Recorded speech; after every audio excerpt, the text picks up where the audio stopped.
যে কোনো উপায়ে সাধারণ মানুষের ভোট প্রদানের অধিকার থাকতে হবে বলে মন্তব্য করেছেন বিএনপির ভারপ্রাপ্ত চেয়ারম্যান তারেক রহমান। আজ শনিবার রাজধানীর মিন্টু রোডে আবু সাইদ কনভেনশন সেন্টারের প্রেসিডেন্ট জিয়াউর রহমানের 89তম জন্মবার্ষিকী উপলক্ষে আয়োজিত যার গল্প আমাদের দর্শন শীর্ষক আলোচনা সভায় ভার্চুয়ালি যুক্ত হয়ে তিনি এসব কথা বলেন। তারেক রহমান বলেন, রাজনৈতিক কর্মী হিসাবে আমি যেটা বুঝি, গণতন্ত্র মানে মত প্রকাশ বা অধিকার প্রয়োগ।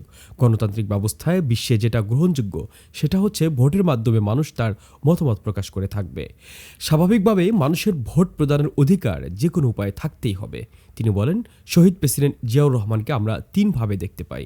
দেশের প্রয়োজনে এবং মানুষের প্রয়োজনে সেটি ছিল সময়ের দাবি। একজন সৈনিক হিসেবে দেশের মানুষের প্রতি তার প্রতিশ্রুতি হচ্ছে দেশকে রক্ষা করা, দেশের মানুষ এবং সার্বভৌমত্বকে রক্ষা করা। আমরা দেখেছি যখন সময় এসেছে দেশের স্বাধীনতা ছিনিয়ে আনার বা রক্ষা করার, আমরা যখন দেখেছি শত্রুর কবল থেকে দেশের মাটিকে রক্ষা করার, সেই সময় শহীদ প্রেসিডেন্ট জিয়াউর রহমান স্বাধীনতার ডাক দিয়েছেন।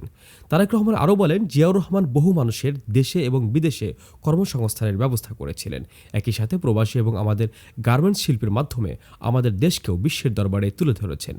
এই সেক্টরের মাধ্যমেই বিশ্বের বহু দেশ বাংলাদেশের সাথে পরিচিত হয়েছে। জিয়াউর রহমান দেশের শিল্প সংস্কৃতিতে গুরুত্বপূর্ণ অবদান রেখেছেন।